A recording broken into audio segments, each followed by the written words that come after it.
பார்க்க போகிறோன்னா முட்டை குழம்பு. அதுக்கு நான் 4 முட்டையை வேக வச்சுட்டேன். அரைக்கிறதுக்கு தேவையான மசாலா என்னென்னா, ஒரு 2 தக்காளியை கட் பண்ணி வச்சுருக்கேன், ஒரு 1.5 வெங்காயம் நான் நறுக்கி வச்சுருக்கேன், அப்புறம் வந்து சீரகம் 1 ஸ்பூனு மிளகு, அப்புறம் வந்துட்டு பட்டை, லவங்கம், ஏலக்காய் இது எடுத்து வச்சுருக்கேன். அப்புறம் ஒரு 10 பூண்டு, அப்புறம் ஒரு சிறு துண்டு இஞ்சி. சரிங்களா? நம்ம அரைக்க போக வேண்டியது இதெல்லாம் நம்ம அரைக்க போகிறோம். சரிங்களா? தேங்காவும் நம்ம அரைக்கத்தான் போகிறோம். அப்புறம் தாளிக்கிறதுக்கு என்னென்னா, எண்ணெய், கடுகு, உளுந்தம்பருப்பு, அப்புறம் ஒரு அரை வெங்காயம், கொஞ்சம் கருவேப்பிலை, அரை தக்காளி, 2 ஸ்பூன் தனியா, 1 ஸ்பூன் மிளகாப்பொடி, அப்புறம் ஒரு 1/4 ஸ்பூனு மஞ்சள், தேவையான அளவு உப்பு. எப்படி செய்யலான்னு பார்க்கலாங்களா? ஃபஸ்ட்டு நம்ம இதெல்லாம் அரைச்சிடலாம். தேங்காவை செப்பரேட்டாக அரைச்சிக்கலாம். நம்ம இப்போ அரைச்சிட்டு வந்துருக்கோம் இல்லைங்களா, இதோட இந்த மசாலாவை கலந்துடலாம். இப்படி அரைச்சி எடுத்துக்கணும்.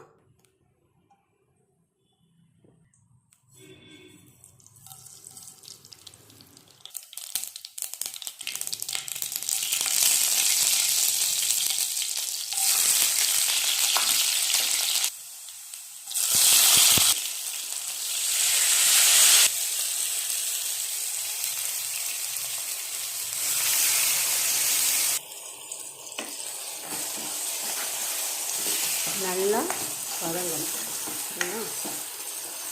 நம்ம மசாலா பொடியெல்லாம் போட்டாச்சு.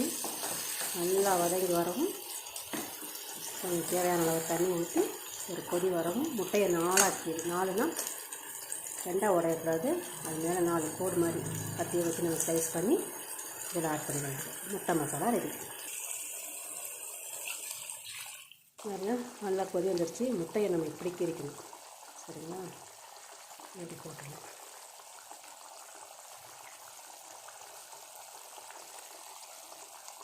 சரிங்களா? இந்த மாதிரி நம்ம கீறிட்டு முட்டையை எடுத்து போட்டு எல்லாத்தையும் சேர்த்து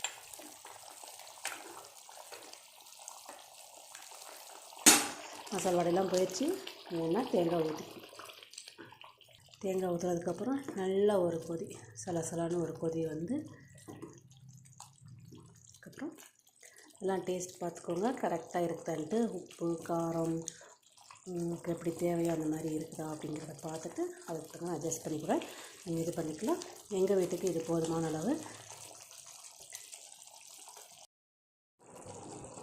முட்டை குழம்பு நல்லா சூப்பராக ரெடி ஆகிடுச்சு. நீங்களும் செஞ்சு பார்த்துட்டு எப்படி இருக்குதுன்னு சொல்லுங்கள். இதோடு சேர்த்து நம்ம கேரட் பொரியலும் பண்ண போகிறோம். அதாவது சீச்சி நம்ம பண்ண போகிறோம். அதுக்கு தேவையானது கேரட்டு, அரை வெங்காயம், 2 பச்சை மிளகா, கடுகு, உளுந்தம்பருப்பு, எண்ணெய், தேவையான உப்பு.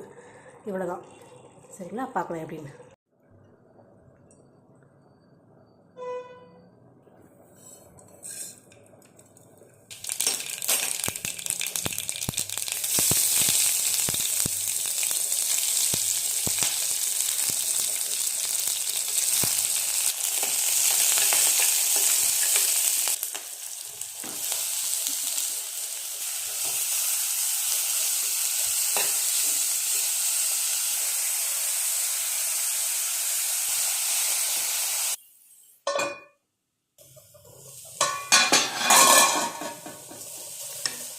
அவ்வளோதான், கேரட் பொரியல் ரெடி.